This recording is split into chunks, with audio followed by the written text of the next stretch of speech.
Iceland could become the first Western democracy to introduce censorship of the internet. The government is thinking of banning online pornography in an attempt to protect children and reduce violence. Methods under consideration include the introduction of the same filters used by China, as well as making it illegal to use credit cards to access pay-per-view porn. To discuss this, we're now joined by former MI5 agent Annie Machon. Thank you very much for being with us. Let's get right to it. Now, Western democratic nations would generally claim to oppose censorship. Doesn't this contradict the ideas of internet openness and freedom of speech? Well, very much so. Of course, I do understand that all parents want to protect their children from violent pornography, which can be easily accessible on the internet. But there are two arguments against this. The first one being, as you mentioned, the Chinese government tries to crack down on the internet, and even there, geeks and hacktivists always find a way to tunnel around whatever controls they can put in. So trying to implement censorship of this nature simply won't work practically, especially when you're up against the might of the porn industry, which has always been one of the leading innovators with internet technology. But the second one is a more moral point of view, which may sound surprising when we're talking about trying to censor thought. But it's a very slippery slope to start going down the path of any sort of internet censorship for whatever reason. Because, of course, once you're in a position where authorities can look into what is being passed down the wires and then choose to block whatever they want, be it violent porn to begin with, then, of course, they have the tools to look into other communications and block other things in the future. So it's a very slippery slope on the civil liberties front to begin to go down. Now, about that slippery slope, let's go down the rabbit hole, if you will. If Iceland does introduce this ban, what effect will this have on the rest of the world?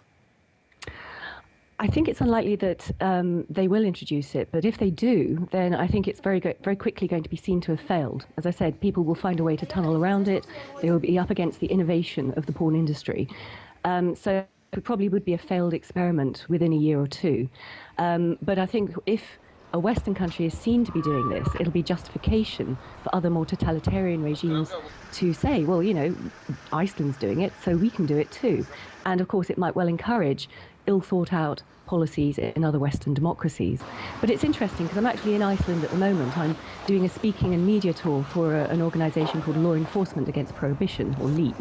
And this is the whole issue of censorship is very much a hot topic here.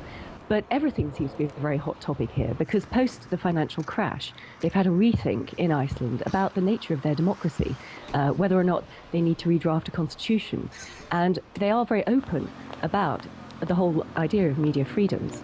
And they're also very open about the idea of pornography. So the only issue they really have here is that they are concerned about the increasing violence that they see in very easily accessible pornography. They're not trying to ban porn full stop. It's a very open, very liberal society. Now, critics, and not just critics, you actually touched on this just a bit ago.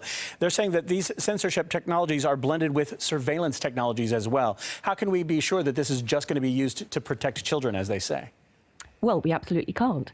I mean, the issue of paedophilia, the issue of porn, and the issue of terrorism has always been used to justify any sort of attempt at censorship and a crackdown on the freedoms of the internet. And this is crucial for the development of the global society.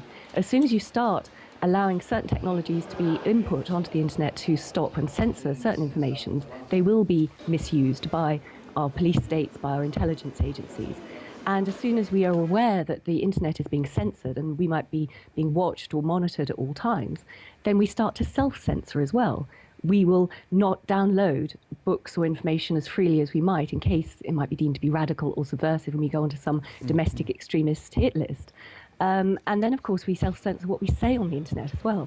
So it'd be very quick to slide into some sort of Orwellian Big Brother dystopia. I mean, we probably slide down that rabbit hole faster than any of us could say Aaron Schwartz.